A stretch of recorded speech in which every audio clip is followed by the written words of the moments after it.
एक बार किशोरी जी ठाकुर जी से बोली हम बंसी बजाएंगे। जो बोले आप बंसी मत बजाओ। बोले क्यों? बोले बजेगी नहीं आप। किशोरी जी बोली अच्छा हमसे नहीं बजेगी। ललता विशाखा तुरंत आ गई, ये पहले आ जाए लड़वे लाल जी थे। का कही तुमने?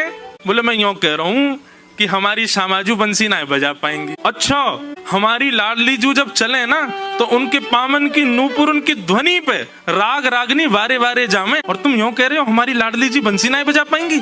चलो जल्दी अपनी बंसी दो, हमारी किशोरी जी बजाएंगी। अरे मैं कोई किशोरी जी पे संशय ना कर रहा हूँ, किशोरी जी पे कोई आक्षेप ना कर रहा हूँ, वो साक्षात संगीत स्वरूपा है, पर मेरी बंसी जे ना बजा पाएंगी। ललता जी बोली आज तो यही बंसी बजेगी, अब ही बजेगी और तुम्हारे सामने ही बजेगी, लाओ दो। ठाकुर जी बोले ना माननी बात, लो दे दो। हे लाडली जू आज दिखा दो यार, जो बहुत अपने आप को कुछ समझे बंसी बजावे और यूं सोचे कि या के आगे कोई ना, आज आप बजाए दो, नेक दिखाए दो, अपना स्वर लगाए दो, यही को मूर्छित कर दी हूँ बंसी बजाए के। ठाकुर जी खड़े, हाँ श्री जी बजाओ, हमारा तो सौभाग्य कि हमारी बंसी आपकी सेवा में, पर मैं फिर कह रहा हूँ जी बजेगी नहीं। किशोरी जी ने अपने अधर पर वेणु धारण करके अपनी कोमल उंगलियों से छिद्रों को आच्छादित किया और जैसे ही प्राण पिरोए बस हवा ही हवा निकले, स्वर नहीं निकले। ललता विशाखा कह रही है अरे जल पिला, गलो सूख गो, श्यामाजू को जल पिलाए दियो लेकिन बंसी नए बजे। ठाकुर जी मंद मंद मुस्कुरा रहे, अब मैं कह रहा हूँ नए बजेगी मुंह वापस कर दो। अरे श्यामाजू जी बहुत मायावी है,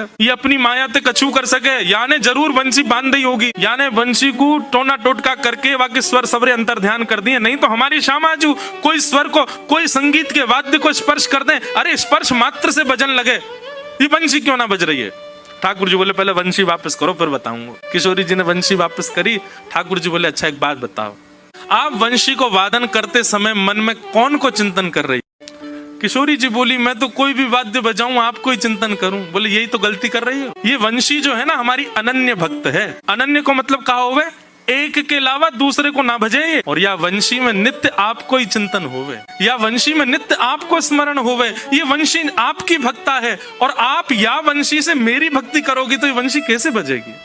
हे श्यामाजू आप नेत्र बंद करके अपनो ही चिंतन करो, मतलब अपने स्वरूप को ध्यान करो, जब आप अपनो ध्यान करोगी तब ये वंशी बजेगी, क्योंकि या वंशी में तो नित्य आपको ही गायन की हो जाए। किशोरी जी ने अधर पर वंशी रख के जैसे स्वयं को स्मरण किया, अपने रूप नक, अपने रूप नेत्र आदि को स्मरण किया, अपनों ही स्मरण करके जैसे वंशी अधर पर धरी, बिना फूंक के वंशी बजन लगी। किशोरी जी के नेत्र सजल है गए।